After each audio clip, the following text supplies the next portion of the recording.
there! Welcome to another video. But this time, I will be giving you a tutorial on how to solve problems about properties of solutions in thermochemistry. Now, let's start!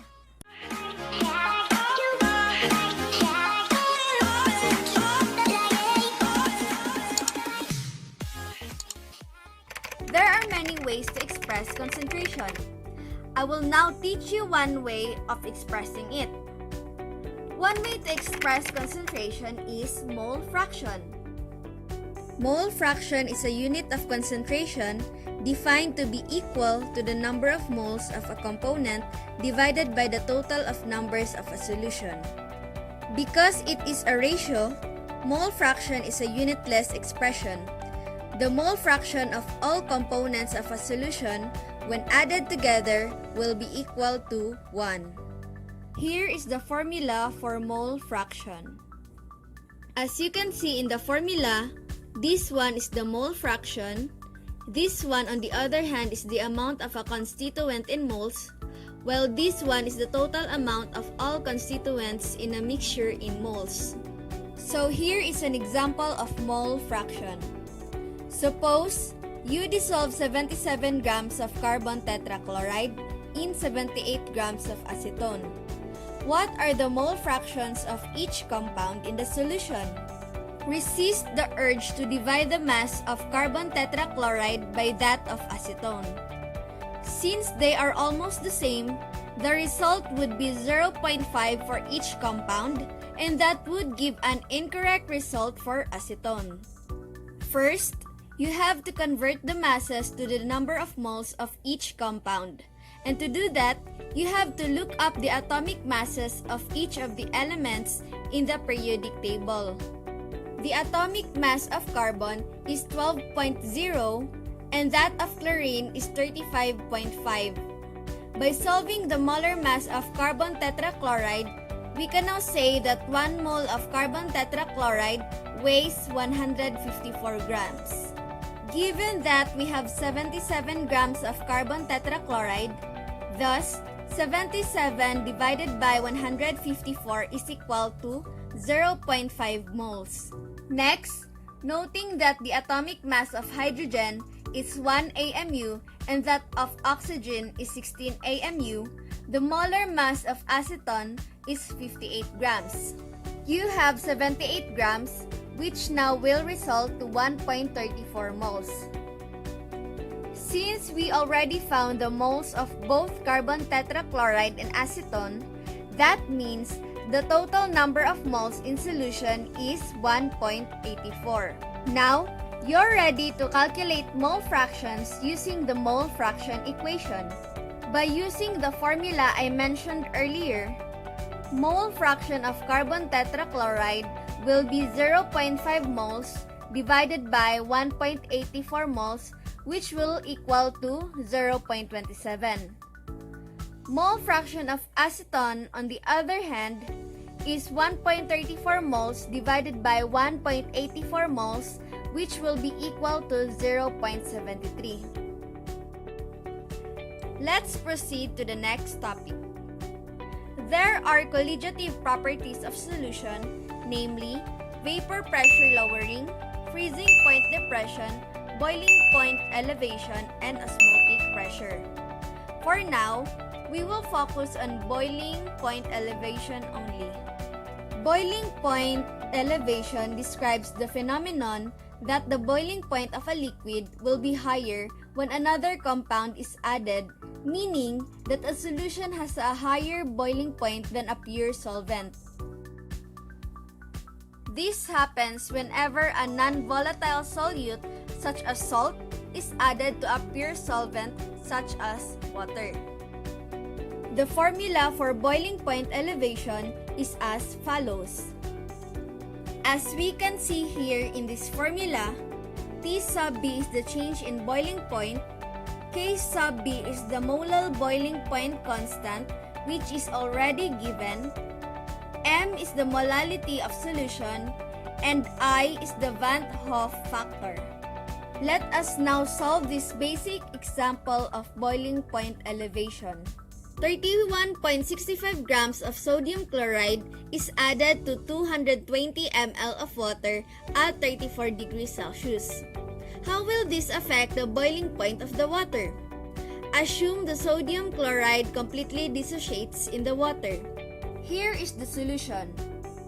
Given that the density of water at 35 degrees Celsius is 0.994 grams per ml, while the molar boiling point elevation of water is 0.51 degrees Celsius kilogram per mole.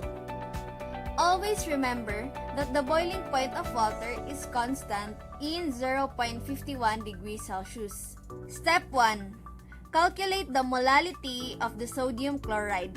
The molality of sodium chloride is equal to moles of sodium chloride over kilograms of water. In order to proceed, let us first determine the atomic mass of sodium and chlorine. The atomic mass of sodium is 22.99, while the atomic mass of chlorine is 35.45. With this, we can solve the moles of sodium chloride. So, the mole of NaCl is equal to 31.65 grams times 1 mole divided by 22.99 plus 35.45. By solving this equation, thus, moles of sodium chloride is 0.542 mole. Let us now determine the kilograms of water. The equation of kilograms of water is density times volume. Substitute the formula by the given. The density of water is already constant, which is 0.994 grams per ml. Then, the volume is 220 ml as seen in the problem. We should multiply the formula by 1 kilogram over 1,000 grams in order to cancel the not needed units. All now that is left is the unit kilogram. After this, multiply the given values and it will result to 0.219 kilograms of water. Since we already solved the moles of sodium chloride and kilograms of water, we can now determine the molality. Given the formula, substitute the solved values in order to find the answer. 0.542 divided by 0.219 kilograms is 2.477 moles per kilogram. Step 2. Determine the Van Hoff factor. The Van Hoff factor I is a constant associated with the amount of dissociation of the solute in the solvent. For substances which do not dissociate in water, such as sugar, I is equal to 1. For solutes that completely dissociate into two ions, I is equal to 2. For this example, sodium chloride completely dissociates in the two ions Na and Cl. Therefore, here, I is equal to 2. We can now find the change in temperature, which is step 3. Given that, substitute the given to the formula. Thus, T sub B is equal to 0.51 degrees Celsius kilograms per mole times 2.477 moles per kilogram times 2. The final answer is 2.53 degrees Celsius. Therefore, adding 31.65 grams of sodium chloride to 220 ml of water will raise the boiling point by 2.53 degrees Celsius. Let us now proceed to thermochemistry. Before anything, it is the study of the heat energy which is associated with chemical reactions and physical transformations. A reaction may release or absorb energy, and a phase change may do the same, such as in melting and boiling. Calorimetry is the part of thermochemistry which is about the study of the quantity of heat which absorbed or released with the surrounding during some chemical reaction. We measure it using the equipment called calorimeter. Here is the formula for calorimetry. In this formula, Q sub is the heat energy of substance, M is the mass, C is the specific heat, and delta T is the temperature difference. Here is the sample problem. A physics class has been assigned a task to determine an experimental value for the heat of fusion of ice. Student mass out 25.8 grams of rice and place it into a coffee cup with 100 grams of water at 35.4 degrees Celsius. Then, they place a lid on the coffee cup and insert a thermometer. After a few minutes, the ice has completely melted and the water temperature has lowered to 18.1 degrees Celsius. What will be their experimental value for the specific heat of fusion of ice? Use calorimetry formula.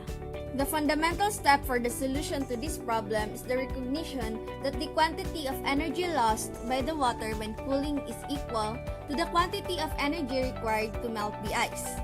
In equation form, we can state this as Q sub ice is equal to negative Q calorimeter. Here, the calorimeter is considered to be water in the coffee cup. Also, the mass of this water and its temperature change is known. Then, the value can be determined. Thus, Q sub ice is equal to M times C times delta T. Then, the M will be substituted to 100 grams. C will be substituted to 4.18 joules per gram over degrees Celsius. Then, the delta T is 18.1 minus 35.4 degrees Celsius. Always remember that the 4.18 joules per grams over degrees Celsius is constant. Therefore, the final answer is equal to negative 7,231.4 joules. The negative sign here indicates that the water lost energy. The assumption is that this energy lost by the water is equal to the quantity of energy gained by the ice. So the heat energy of ice is equal to positive 7,231.4 joules. Here, the positive sign indicates an energy gain. This value can be used with the equation to determine the heat of fusion of the ice. The heat energy of the ice is equal to mass of the ice times heat difference of fusion and ice. Given that the heat energy of ice is positive 7,231.4 joules, which is equal to 25.8 grams times heat difference of fusion and ice. Thus, by transpositional method, the heat of fusion of ice is equal to 7,231.4 joules divided by 25.8 grams, and this will be equal to 280.28 joules per gram. By solving this, the answer will be 280.28 joules per gram or 2.80 times 10 to the power of 2 joules per gram when rounded to two significant figures. Therefore, the experiment value for the specific heat of fusion of ice is 2.80 times 10 to the power of 2 joules per gram.